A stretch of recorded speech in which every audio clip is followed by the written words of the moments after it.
Chapter number 3 India's internal challenges. Hello class, आज हम India के इंटरनल चैलेंजेस चैप्टर का इंट्रोडक्शन पढ़ेंगे। इस चैप्टर में हम इंडिया के अलग अलग हिस्सों में, खासकर पंजाब और नॉर्थ ईस्ट इंडिया में 20वीं सेंचुरी में उठी कुछ इम्पॉर्टेंट चैलेंजेस के बारे में बात करेंगे। हम समझेंगे कि कैसे अलग अलग ग्रुप ने अपने रीजनल और कल्चरल पहचान के लिए डिमांड्स किए, जिसमें से कुछ डिमांड्स नेक्सलिज्म, कम्युनलिज्म और रीजनलिज्म जैसे प्रॉब्लम्स उठे। हम देखेंगे कि कैसे गवर्नमेंट ने इन चैलेंजेस को डेमोक्रेटिक प्रोसेस, एग्रीमेंट्स और कभी-कभी मिलिट्री एक्शन से टैकल किया और देश की यूनिटी और सिक्योरिटी को मेंटेन करने की कोशिश की। So, let's start with a journey to understand how India as a nation dealt with these internal struggles. तो चलिए शुरू करते हैं। हम पंजाब के अनरेस्ट के बारे में पढ़ेंगे। ये 20th सेंचुरी में इंडिया के लिए एक बहुत बड़ा चैलेंज था। द अनरेस्ट इन पंजाब की शुरुआत आनंदपुर साहिब रेजोल्यूशन। पंजाब में ये प्रॉब्लम अचानक से नहीं शुरू हुई थी। इसकी जड़ पॉलिटिकल और रीजनल डिमांड में थी। पंजाब की एक बड़ी पॉलिटिकल पार्टी अकाली दल ने 1973 में आनंदपुर साहिब रेजोल्यूशन पास किया था। इसमें कुछ इम्पोर्टेंट डिमांड्स थी।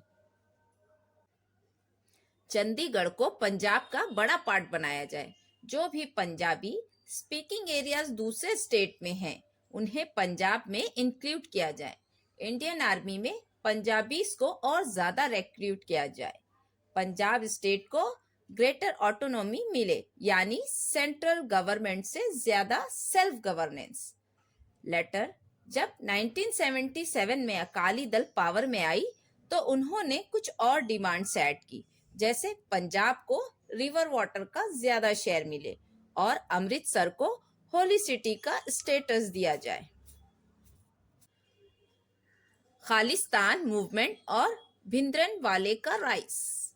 जहां ये पॉलिटिकल डिमांड्स चल रही थी, वहीं 1980s में एक और रेडिकल मूवमेंट शुरू हुआ, इंडिपेंडेंट खालिस्तान का मूवमेंट।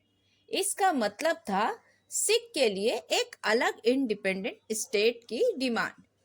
इस मूवमेंट के मेन लीडर थे जरनैल सिंह भिंद्रनवाले। 1981 में उन्हें लाला जगत नारायण नाम के न्यूज़पेपर एडिटर के मर्डर के एक्यूजेशन में अरेस्ट किया गया। इसके बाद पंजाब में लॉ एंड ऑर्डर सिचुएशन बहुत खराब हो गई, इसलिए 1983 में प्रेसिडेंट रूल इम्पोज कर दिया गया। भिंद्रनवाले और उनके सपोर्टर्स ने गोल्डन टेम्पल के अंदर जो अकाल तख्त है उसे कैप्चर कर लिया और वहां से अपनी एक्टिविटीज चलाने लगे। ये गवर्नमेंट के लिए एक बहुत बड़ा चैलेंज था और पंजाब में शांति के लिए एक थ्रेट भी। ऑपरेशन ब्लू स्टार और उसके बाद सिचुएशन इतनी क्रिटिकल हो गई थी कि इंडियन गवर्नमेंट ने मिलिट्री एक्शन लेने का डिसीजन लिया। इस ऑपरेशन का नाम था ऑपरेशन ब्लू स्टार। ये ऑपरेशन इंडियन आर्मी ने मेजर जनरल कुलदीप सिंह ब्रार की लीडरशिप में जून 3, 1984 से जून 6 तक कंडक्ट किया। इस ऑपरेशन में भिंद्रनवाले और बाकी टेररिस्ट मारे गए। उसके बाद 1986 में एक और ऑपरेशन ब्लैक थंडर भी किया गया, जब टेररिस्ट ने फिर से गोल्डन टेम्पल में शेल्टर लिया था। इन ऑपरेशन के बाद पंजाब में पीस रीस्टोर करने का प्रोसेस स्टार्ट हुआ और स्टेट स्लोली नॉर्मल होने लगा। सो स्टूडेंट्स, 1980s के पंजाब के इवेंट्स इंडिया के लिए एक बहुत डिफिकल्ट टाइम था, जिससे हम समझ सकते हैं कि रीजनल एस्पिरेशन और नेशनल यूनिटी के बीच बैलेंस बनाना कितना चैलेंजिंग हो सकता है। अगले पॉइंट पर आने से पहले नॉर्थ ईस्ट रीजन को समझना जरूरी है। इसमें स्टेट्स हैं जैसे असम, अरुणाचल प्रदेश, मणिपुर, मेघालय, मिजोरम, नागालैंड, सिक्किम और त्रिपुरा। इन स्टेट के लोग एथनिसिटी, लैंग्वेज और कल्चर में बाकी इंडिया से अलग हैं और इनके बॉर्डर इंटरनेशनल कंट्रीज से भी मिलते हैं। इस रीजन को हेल्प करने के लिए हमारे पहले प्राइम मिनिस्टर पंडित जवाहरलाल नेहरू ने कोशिश की थी कि ट्राइबल पीपल को मेन स्ट्रीम में लाया जाए, but at the same time उनके कल्चर को भी प्रिजर्व किया जाए।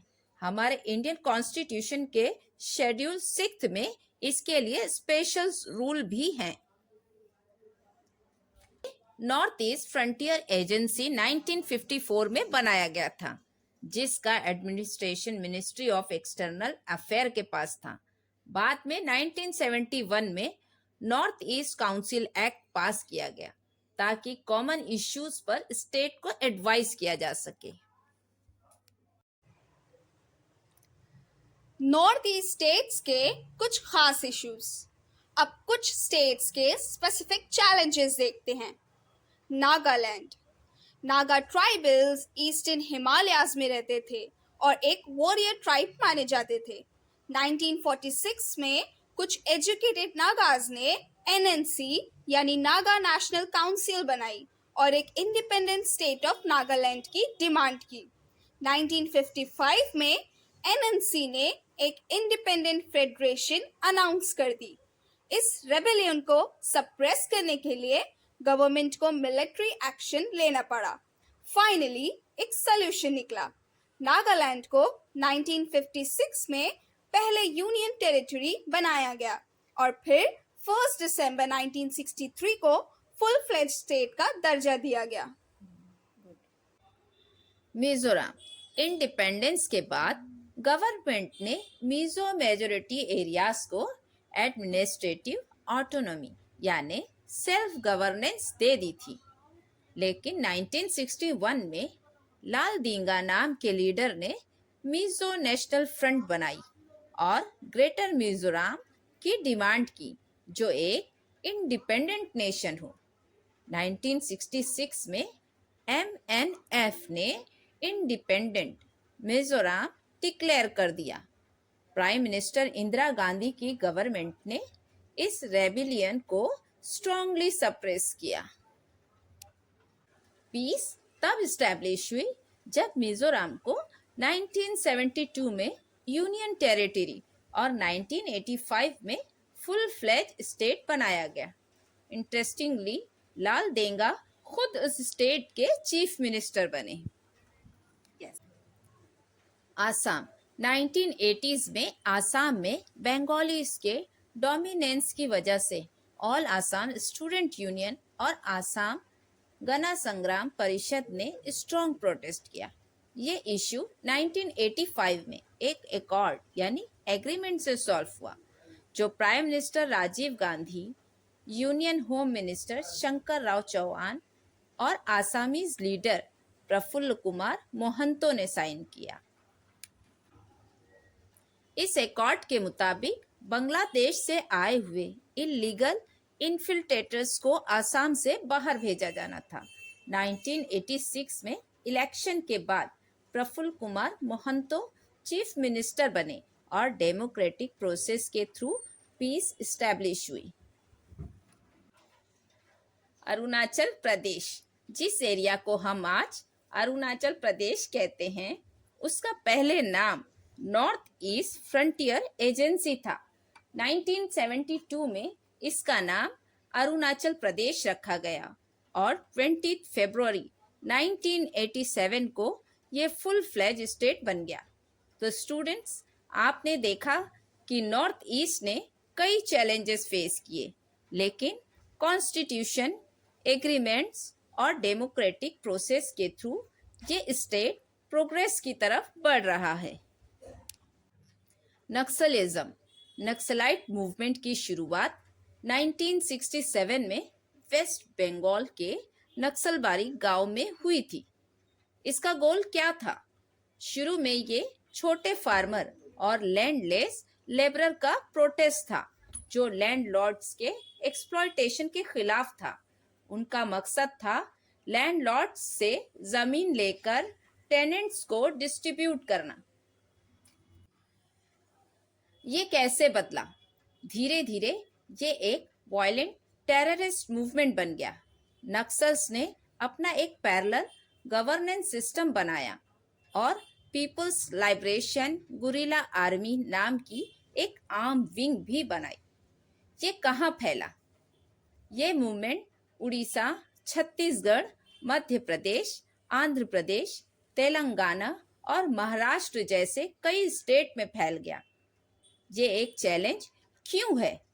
नक्सलिज्म इंडिया की इंटरनल सिक्योरिटी के लिए एक सीरियस थ्रेट है और इनके साथ कॉन्फ्लिक्ट भी अभी जारी है। कम्युनलिज्म का मतलब है अपने रिलीजन के लिए एक्सेसिव या नैरो प्राइड रखना। ये कहाँ से आया? इसकी जड़ ब्रिटिशियर ने बोई थी, जिन्होंने डिवाइड एंड रूल की पॉलिसी अपनाई थी। इसकी वजह से ही 1947 में इंडिया का पार्टीशन हुआ। इसके इफेक्ट्स क्या है? ये अलग अलग रिलीजन्स के लोगों में म्यूचुअल सस्पिशन और डिस्ट्रस्ट पैदा करता है। लोग प्रिजुडाइज्ड हो जाते हैं और सोशल इकोनॉमिक प्रॉब्लम्स को रिलीजियस एंगल से देखते हैं। ये अपने रिलीजन के बारे में बहुत सेंसिटिव हो जाते हैं और कोई भी इंसल्ट कम्युनल राइट्स का कारण बन सकती है, जिसमें बहुत लोगों की जान जाती है और प्रॉपर्टी का नुकसान होता है। इससे सोशल और नेशनल यूनिटी को सीधा नुकसान पहुंचता है। हम इसका सामना कैसे करें? हम सबको अलग अलग रिलीजन के लोगों के साथ मिलना जुलना चाहिए। उनके अच्छे प्रैक्टिसेस और आइडियाज को अडॉप्ट करना चाहिए और सोशल इकोनॉमिक प्रॉब्लम्स को लॉजिकली हैंडल करना चाहिए, ना कि रिलीजन को उसमें मिक्स करके। इस तरह से हम कम्युनिज्म को खत्म करके नेशनल यूनिटी को मजबूत कर सकते हैं। रीजनलिज्म का मतलब है अपने रीजन के लिए एक्सेसिव प्राइड होना। इसका कारण क्या है? ये अक्सर डेवलपमेंट में रीजनल इम्बैलेंस की वजह से होता है। कुछ स्टेट्स में इकोनॉमिक्स, इंडस्ट्रियल और social development, health, education etcetera ज्यादा होता है, जबकि कुछ स्टेट्स बैकवर्ड रह जाते हैं। ये लोगों पर क्या असर डालता है? डेवलप स्टेट के लोगों को लगने लगता है कि वे सुपीरियर हैं और वो बैकवर्ड स्टेट के लोगों को कम समझते हैं। वो डेवलपमेंट के बेनिफिट बैकवर्ड स्टेट के साथ शेयर नहीं करना चाहते।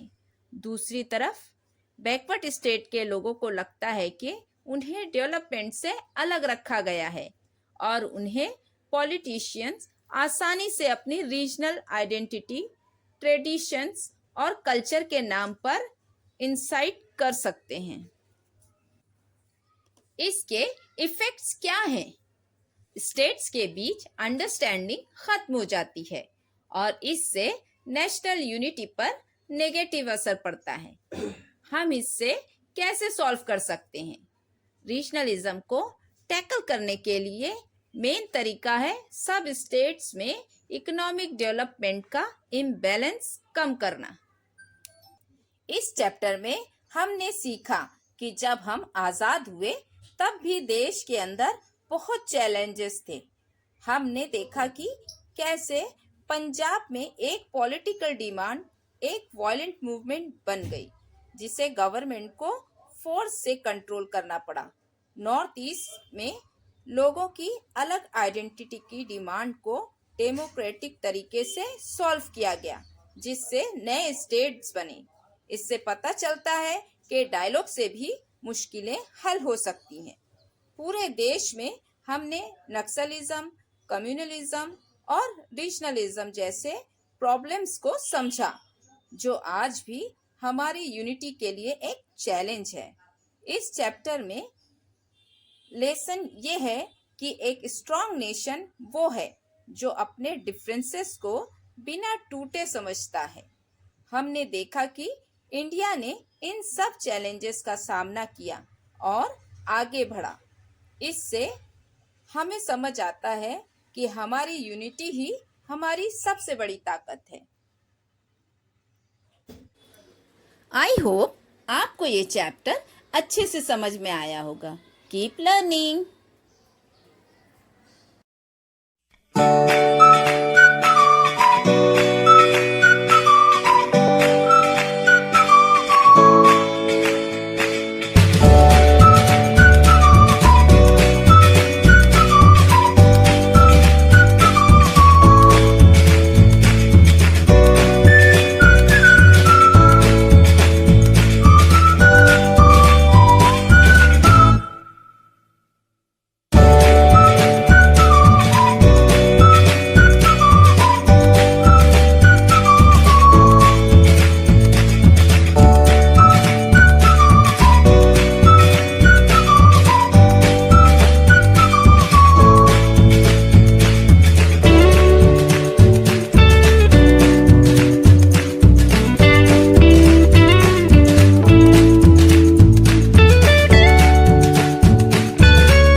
हमारा वीडियो पसंद आता है तो लाइक, सब्सक्राइब, शेयर और कमेंट करना ना भूलें।